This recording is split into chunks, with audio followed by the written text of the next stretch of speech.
Unrestricted birthright citizenship contradicts the practice of the overwhelming majority of modern nations. It demeans the priceless and profound gift of American citizenship. It operates as a powerful pull factor for illegal immigration and rewards illegal aliens who not only violate the immigration laws, but also jump in front of those who follow the rules. It has spawned a sprawling industry of birth tourism as uncounted thousands of foreigners from potentially hostile nations have flocked to give birth in the United States in recent decades, creating a whole generation of American citizens abroad with no meaningful ties to the United States. I welcome the court's questions.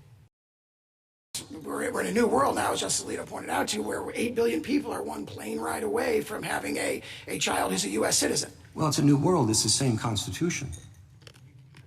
It is, and as Justice Scalia said, I think in the case that Justice Alito was referring to, you've got a constitutional provision that addresses certain evils, and it should be extended to reasonably comparable evils. He said that about statutory interpretation. I think the same principle applies here, and I think we quote that in our brief. Thank you.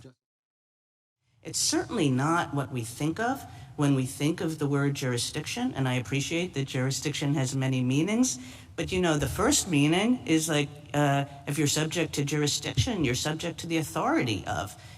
One doesn't say, oh, what that means is a certain kind of allegiance that domiciliaries have and nobody else does.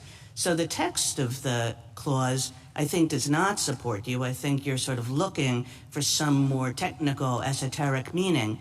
And then the question comes, okay, if the text doesn't support you, if there's a real history of people using it that way, but as far as I can tell, you know, at the time of the 14th, you're using some pretty obscure sources to get to this concept. The 14th Amendment's fixed, bright-line rule has contributed to the growth and thriving of our nation. It comes from text and history. It is workable, and it prevents manipulation. The executive order fails on all those counts. Swaths of American laws would be rendered senseless. Thousands of American babies will immediately lose their citizenship. And if you credit the government's theory, the citizenship of millions of Americans, past, present, and future, could be called into question. All of this tells us the government's theory is wrong. I welcome the court's questions. How does this work?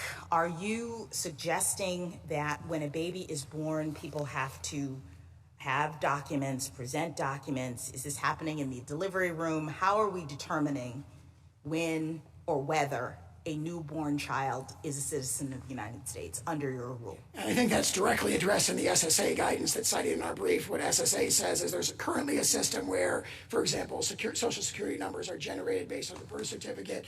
They say this can still be, for the vast majority of instances, completely transparent. You will still get a... No, not transparent. I'm just talking about the particulars, because now you say your rule turns on whether the person intended to stay in the United States. And I think Justice Barrett brought this up. So are we bringing pregnant women in for depositions? What are we doing to figure this out? No, as I pointed out earlier, the executive order turns on lawfulness of status. So if you give birth to a baby in the hospital right now, it gets the birth certificate in the system. There's a computer system. So there's no opportunity, there's apparently no opportunity then for the person to prove or to say that they actually intended to stay in the United States. Absolutely not. The opposite is true. Their opportunity to dispute if they think they were wrongly denied, which would only happen in a tiny minority of cases, is directly addressed in that guidance. After the fact. Yes. After their baby has been denied citizenship, then we can go through the process. Yes. And the way that, I mean, I'm summarizing because I'm not an expert in computers, but there's a computer program that currently automatically generates a social security number. SSA says, look, a social security number, non-citizens can have them if they have work authorization, so it doesn't prove citizenship.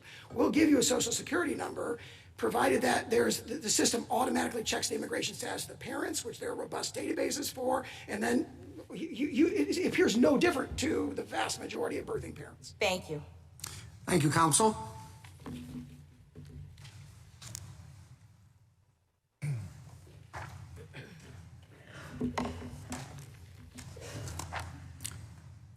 Ms. Wong?